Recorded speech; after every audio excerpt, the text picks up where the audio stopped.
श्रीसूर्यवरदस्तोत्रम्। धौम्य उवाच सूर्योर्मया भगस्त्वष्टा पूषार्कः सविता रविः गभस्तिमानजः कालो मृत्युर्धाता प्रभाकरः पृथिव्याश्च तेजश्च खं वायुश्च परायणम् सोमो बृहस्पतिः शुक्रो बुधोऽङ्कारक एव च इन्द्रो विवस्वान् दीप्तांशुः शुचिः सौरिः शनैश्चरः ब्रह्मा विष्णुश्च रुद्रश्च स्कन्दो वैश्रवणो यमः वैद्युतो जागरश्चाग्निः रैन्धनस्तेजसां पतिः धर्मध्वजो वेदकर्ता वेदांगो वेदवाहनः कृतं त्रेता द्वापरश्च कलिः सर्वमलाश्रयः कलाकाष्ठा मुहूर्ताश्च क्षपायामस्तथा क्षणः संवत्सरकरोऽस्वत्थः कालचक्रो विभावसुः पुरुषः शाश्वतो योगी व्यक्ताव्यक्तः सनातनः कालाध्यक्षः प्रजाध्यक्षो विश्वकर्मा तमोनुदः वरुणः सागरोऽसश्च जीमूतो जीवनारिः भूताश्रयो भूतपतिः सर्वलोकनमस्कृतः सृष्टा संवर्तको वह्निः सर्वस्यादिर्लोलुपः अनन्तः कपिलो भानुः कामदः सर्वतोमुखः जयो विशालो वरदः सर्वधातृनिषेचिता मनः सुपर्णो भूतादिः शीघ्रगः प्राणधारणः धन्वन्तरिर्धूमकेतुः आदिदेवोदितेः सुतः द्वादशात्मारविन्दाक्षः पिता माता पितामहः संवर्गद्वारं प्रजाद्वारं मोक्षद्वारं त्रिविष्टम् देहकर्ता प्रशान्तात्मा विश्वात्मा विश्वतोमुखः चराचरात्मा सूक्ष्मात्मा मैत्रेयः करुणान्वितः एतद्वै कीर्तनीयस्य सूर्यस्यामिततेजसः नामाष्टकशतकं चेदं प्रोक्तमेतत् स्वयंभुवा सुरगण पितृयज्ञसेवितं ह्यसुरनिशाचर सिद्धवन्दितं वरकनक हुतासन प्रभं प्रणिपतितोऽस्म हिताय भास्करम् सूर्योदये यः सुसमाहितः पठन् सपुत्रदारान् धनरन सञ्चयान् लभते जातिस्मरतां नरः सदा धृतिं च मेधां च सविन्दते पुमान् इमं स्तवं देववरस्य मानवः प्रकीर्तयेच्छुचिसुमना समाहितः विमुच्यते शोकदवाग्निसागरात् लभेत् कामान् मनसा यथेप्सितान् सूर्योर्मया भगस्त्वष्टा पूषार्कः सविता रविः गभस्तिमानजः कालो मृत्युर्धाता प्रभाकरः पृथिव्याश्च तेजश्च खं वायुश्च परायणम् सोमो बृहस्पतिः शुक्रो बुधोऽङ्कारक एव च इन्द्रो विवस्वान् दीप्तांशुः शुचिः सौरिः शनैश्चरः ब्रह्मा विष्णुश्च रुद्रश्च स्कन्दो वैश्रवणो यमः वैद्युतो जागरश्चाग्निः रैन्धनस्तेजसां पतिः धर्मध्वजो वेदकर्ता वेदांगो वेदवाहनः कृतं त्रेता द्वापरश्च कलिः सर्वमलाश्रयः कलाकाष्ठा मुहूर्ताश्च क्षपायामस्तथा क्षणः संवत्सरकरोऽस्वत्थः कालचक्रो विभावसुः पुरुषः शाश्वतो योगी व्यक्ताव्यक्तः सनातनः कालाध्यक्षः प्रजाध्यक्षो विश्वकर्मा तमोनुदः वरुणः सागरोऽसश्च जीमूतो जीवनारिः भूताश्रयो भूतपतिः सर्वलोकनमस्कृतः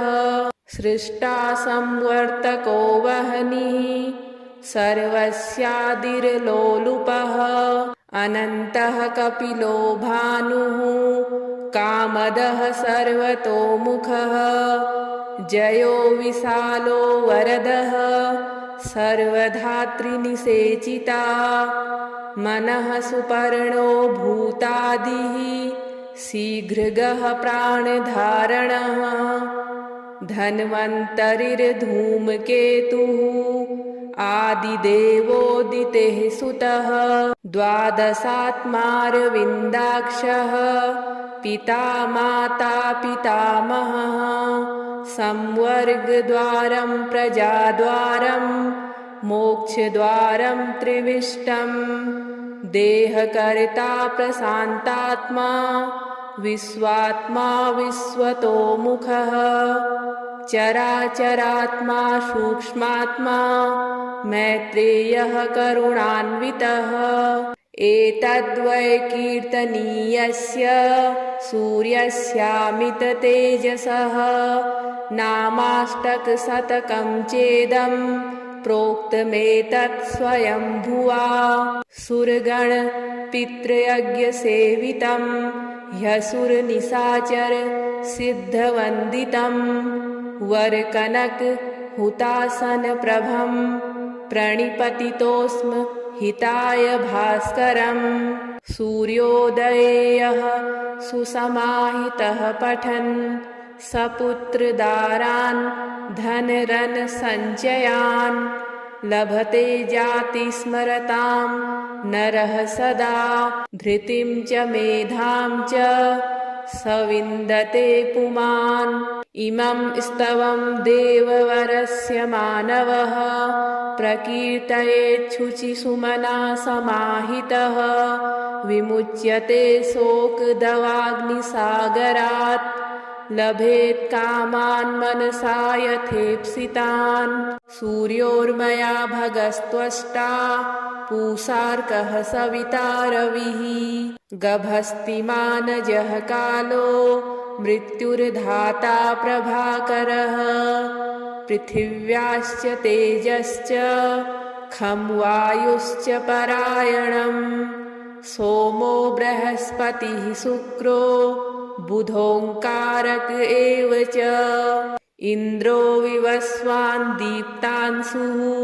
शुचिः सौरिः शनैश्चरः ब्रह्मा विष्णुश्च रुद्रश्च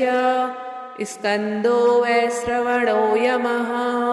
वैद्युतो जागरश्चाग्निः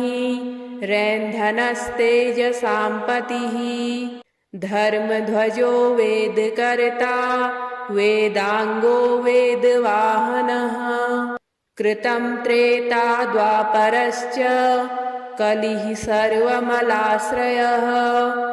कलाकाष्ठा मुहूर्ताश्च क्षपायामस्तथा क्षणः संवत्सरकरोऽस्वत्थः कालचक्रो विभावसुः पुरुषः शाश्वतो योगी व्यक्ताव्यक्तः सनातनः कालाध्यक्षः प्रजाध्यक्षो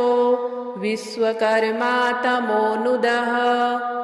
वरुणः सागरोऽसश्च जीमूतो जीवनारिः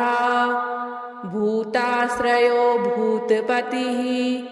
सर्वलोकनमस्कृतः सृष्टा संवर्तको वह्निः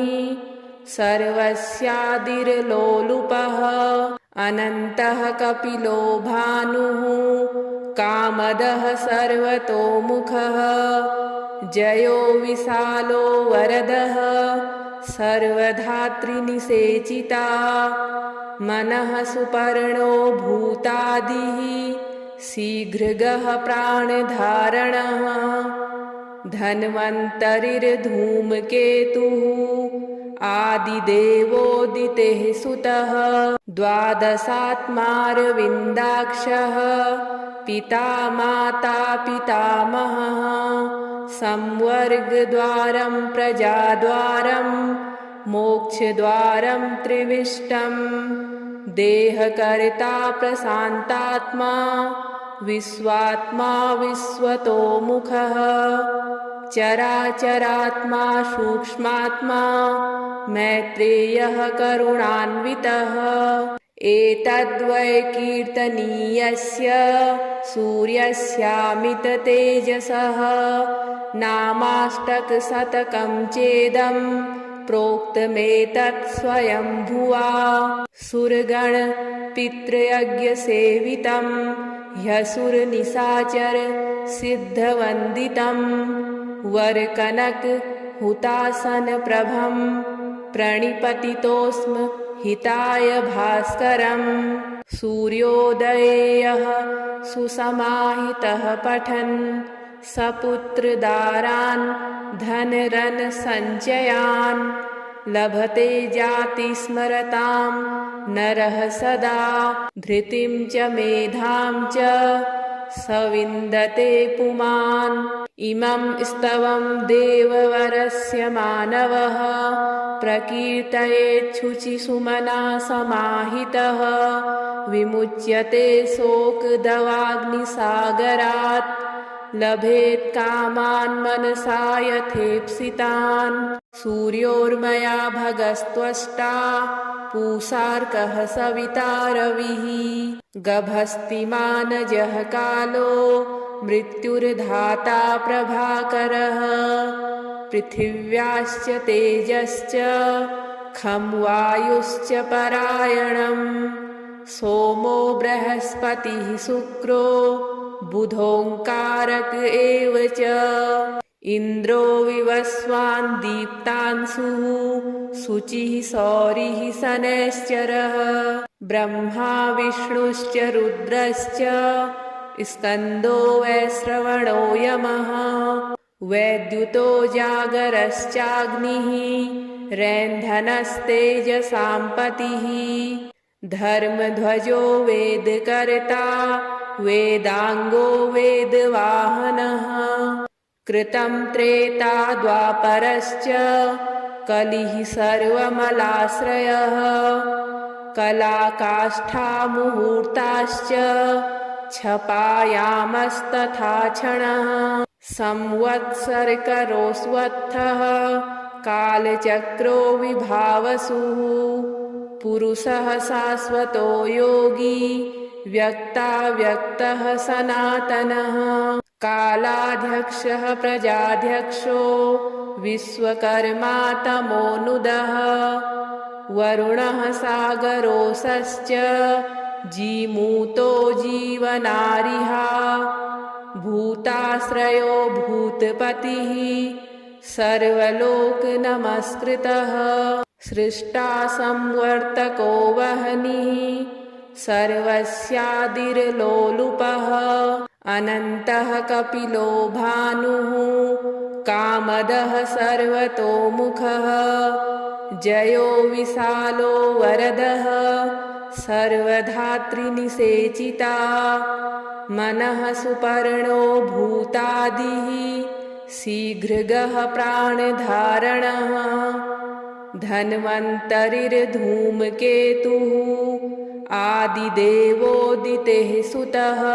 द्वादशात्मारविन्दाक्षः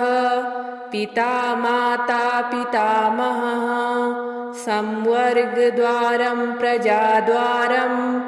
मोक्षद्वारं त्रिविष्टम् देहकर्ता प्रशान्तात्मा विश्वात्मा विश्वतोमुखः चराचरात्मा सूक्ष्मात्मा मैत्रेयः करुणान्वितः एतद्वै कीर्तनीयस्य सूर्यस्यामिततेजसः नामाष्टकशतकं चेदं प्रोक्तमेतत् स्वयंभुवा सुरगण पितृयज्ञसेवितं ह्यसुरनिशाचर सिद्धवन्दितं वरकनक हुतासनप्रभं प्रणिपतितोऽस्म हिताय भास्करम् सूर्योदये यः सुसमाहितः पठन् सपुत्रदारान् धनरन् सञ्चयान् लभते जातिस्मरतां नरः सदा धृतिं च मेधां च सविन्दते पुमान् इमं स्तवं देववरस्य मानवः प्रकीर्तयेच्छुचिसुमना समाहितः विमुच्यते शोकदवाग्निसागरात् लभेत् कामान् मनसा यथेप्सितान् सूर्योर्मया भगस्त्वष्टा पूषार्कः सविता रविः गभस्तिमानजः कालो मृत्युर्धाता प्रभाकरः पृथिव्याश्च तेजश्च खं वायुश्च परायणम् सोमो बृहस्पतिः शुक्रो बुधोङ्कारक एव च इन्द्रो विवस्वान् दीप्तांशुः शुचिः सौरिः शनैश्चरः ब्रह्मा विष्णुश्च रुद्रश्च स्कन्दो वैश्रवणो यमः वैद्युतो जागरश्चाग्निः रैन्धनस्तेजसां पतिः धर्मध्वजो वेदकर्ता वेदांगो वेदवाहनः कृतं त्रेता द्वापरश्च कलिः सर्वमलाश्रयः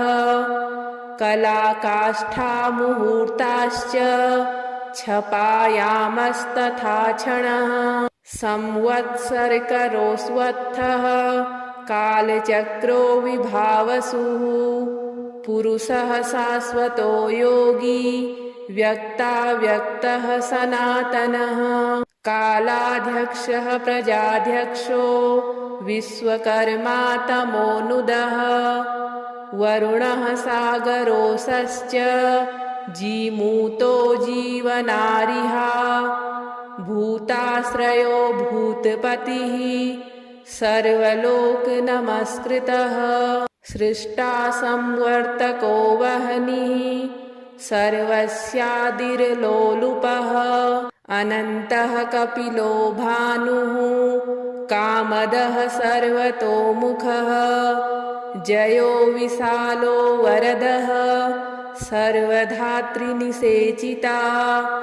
मनः सुपर्णो भूतादिः शीघ्रगः प्राणधारणः धन्वन्तरिर्धूमकेतुः आदिदेवोदितेः सुतः द्वादशात्मारविन्दाक्षः पिता माता पितामहः संवर्गद्वारं प्रजाद्वारं मोक्षद्वारं त्रिविष्टं देहकर्ता प्रशान्तात्मा विश्वात्मा विश्वतोमुखः चराचरात्मा सूक्ष्मात्मा मैत्रेयः करुणान्वितः एतद्वै कीर्तनीयस्य सूर्यस्यामिततेजसः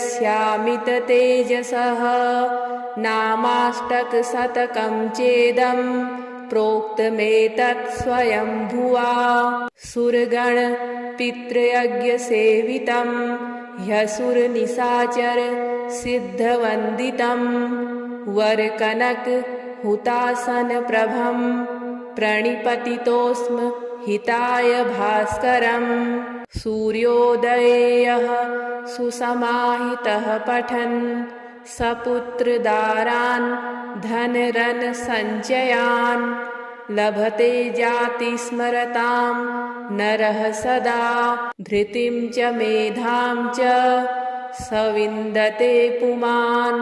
इमं स्तवं देववरस्य मानवः प्रकीर्तयेच्छुचिसुमना समाहितः विमुच्यते शोकदवाग्निसागरात् लभेत् कामान् मनसा यथेप्सितान् सूर्योर्मया भगस्त्वष्टा पूषार्कः सविता रविः गभस्तिमानजः कालो मृत्युर्धाता प्रभाकरः पृथिव्याश्च तेजश्च खं वायुश्च परायणम् सोमो बृहस्पतिः शुक्रो बुधोऽङ्कारक एव च इन्द्रो विवस्वान् दीप्तांशुः शुचिः सौरिः शनैश्चरः ब्रह्मा विष्णुश्च रुद्रश्च स्कन्दो वैश्रवणो यमः वैद्युतो जागरश्चाग्निः रैन्धनस्तेजसां पतिः धर्मध्वजो वेदकर्ता वेदांगो वेदवाहनः कृतं त्रेता द्वापरश्च कलिः सर्वमलाश्रयः कलाकाष्ठा मुहूर्ताश्च क्षपायामस्तथा क्षणः संवत्सरकरोऽस्वत्थः कालचक्रो विभावसुः पुरुषः शाश्वतो योगी व्यक्ताव्यक्तः सनातनः कालाध्यक्षः प्रजाध्यक्षो विश्वकर्मा तमोनुदः वरुणः सागरोऽसश्च जीमूतो जीवनारिः भूताश्रयो भूतपतिः सर्वलोकनमस्कृतः सृष्टा संवर्तको वह्निः सर्वस्यादिर्लोलुपः अनन्तः कपिलो भानुः कामदः सर्वतोमुखः जयो विशालो वरदः सर्वधातृनिषेचिता मनः सुपर्णो भूतादिः शीघ्रगः प्राणधारणः धन्वन्तरिर्धूमकेतुः आदिदेवोदितेः सुतः द्वादशात्मारविन्दाक्षः पिता माता पितामहः संवर्गद्वारं प्रजाद्वारं मोक्षद्वारं त्रिविष्टं देहकर्ता प्रशान्तात्मा विश्वात्मा विश्वतोमुखः चराचरात्मा सूक्ष्मात्मा मैत्रेयः करुणान्वितः एतद्वै कीर्तनीयस्य सूर्यस्यामिततेजसः नामाष्टकशतकं चेदं प्रोक्तमेतत् स्वयंभुवा सुरगण पितृयज्ञसेवितं ह्यसुरनिशाचर सिद्धवन्दितं वरकनक हुतासनप्रभं प्रणिपतितोऽस्म हिताय भास्करम् सूर्योदये यः सुसमाहितः पठन् सपुत्रदारान् धनरन सञ्चयान् लभते जातिस्मरतां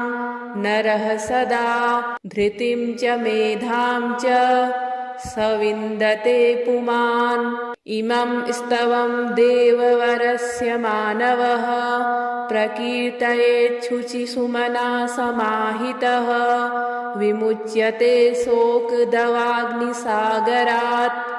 लभेत् कामान् मनसा यथेप्सितान् सूर्योर्मया भगस्त्वष्टा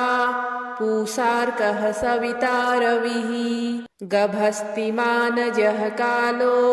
मृत्युर्धाता प्रभाकरः पृथिव्याश्च तेजश्च खं वायुश्च परायणम् सोमो बृहस्पतिः शुक्रो बुधोऽङ्कारक एव च इन्द्रो विवस्वान् दीप्तांशुः शुचिः सौरिः शनैश्चरः ब्रह्मा विष्णुश्च रुद्रश्च स्कन्दो वैश्रवणो यमः वैद्युतो जागरश्चाग्निः रैन्धनस्तेजसां पतिः धर्मध्वजो वेदकर्ता वेदांगो वेदवाहनः कृतं त्रेता द्वापरश्च कलिः सर्वमलाश्रयः कलाकाष्ठा मुहूर्ताश्च क्षपायामस्तथा क्षणः संवत्सरकरोऽस्वत्थः कालचक्रो विभावसुः पुरुषः शाश्वतो योगी व्यक्ताव्यक्तः सनातनः कालाध्यक्षः प्रजाध्यक्षो विश्वकर्मा तमोनुदः वरुणः सागरोऽसश्च जीमूतो जीवनारिः भूताश्रयो भूतपतिः सर्वलोकनमस्कृतः सृष्टा संवर्तको वह्निः सर्वस्यादिर्लोलुपः अनन्तः कपिलो भानुः कामदः सर्वतोमुखः जयो विशालो वरदः सर्वधातृनिषेचिता मनः सुपर्णो भूतादिः शीघ्रगः प्राणधारणः धन्वन्तरिर्धूमकेतुः आदिदेवोदितेः सुतः द्वादशात्मारविन्दाक्षः पिता माता पितामहः संवर्गद्वारं प्रजाद्वारं मोक्षद्वारं त्रिविष्टं देहकर्ता प्रशान्तात्मा विश्वात्मा विश्वतोमुखः चराचरात्मा सूक्ष्मात्मा मैत्रेयः करुणान्वितः एतद्वै कीर्तनीयस्य सूर्यस्यामिततेजसः नामाष्टकशतकं चेदं प्रोक्तमेतत् स्वयंभुवा सुरगण पितृयज्ञसेवितं ह्यसुरनिशाचर सिद्धवन्दितं वरकनक हुतासनप्रभं प्रणिपतितोऽस्म हिताय भास्करं सूर्योदये यः सुसमाहितः पठन् सपुत्रदारान् धनरन सञ्चयान् लभते जातिस्मरतां नरः सदा धृतिं च मेधां च सविन्दते पुमान् इमं स्तवं देववरस्य मानवः प्रकीर्तयेच्छुचिसुमना समाहितः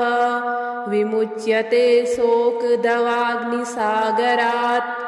लभेत् कामान् मनसा यथेप्सितान् सूर्योर्मया भगस्त्वष्टा पूषार्कः सविता रविः गभस्तिमानजः कालो मृत्युर्धाता प्रभाकरः पृथिव्याश्च तेजश्च खं वायुश्च परायणम् सोमो बृहस्पतिः शुक्रो बुधोङ्कारक एव च इन्द्रो विवस्वान् दीप्तांशुः शुचिः सौरिः शनैश्चरः ब्रह्मा विष्णुश्च रुद्रश्च स्कन्दो वैश्रवणो यमः वैद्युतो जागरश्चाग्निः रैन्धनस्तेजसां पतिः धर्मध्वजो वेदकर्ता वेदांगो वेदवाहनः कृतं त्रेता द्वापरश्च कलिः सर्वमलाश्रयः कलाकाष्ठा मुहूर्ताश्च क्षपायामस्तथा क्षणः संवत्सरकरोऽस्वत्थः कालचक्रो विभावसुः पुरुषः शाश्वतो योगी व्यक्ताव्यक्तः सनातनः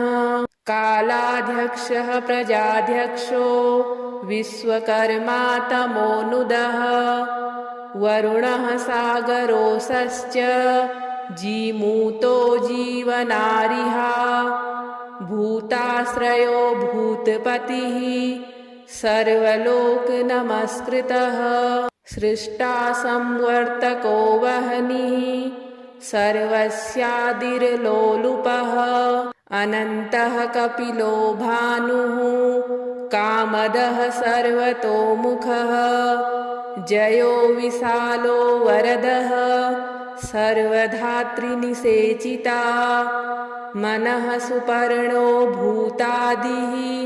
शीघ्रगः प्राणधारणः धन्वन्तरिर्धूमकेतुः आदिदेवोदितेः सुतः द्वादशात्मारविन्दाक्षः पिता माता पितामहः संवर्गद्वारं प्रजाद्वारं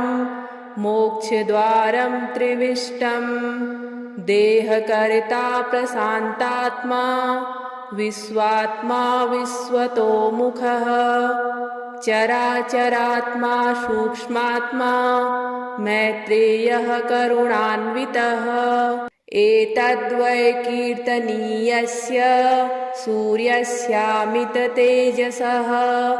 नामाष्टकशतकं चेदं प्रोक्तमेतत् स्वयंभुवा सुरगण पितृयज्ञसेवितं ह्यसुरनिशाचर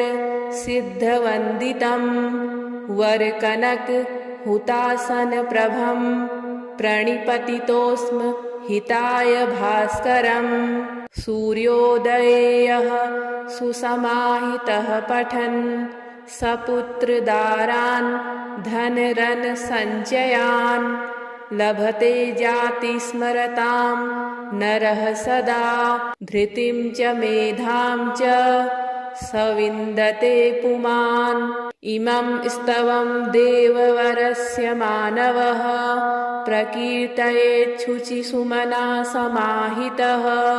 विमुच्यते शोकदवाग्निसागरात् लभेत् कामान् मनसा यथेप्सितान्।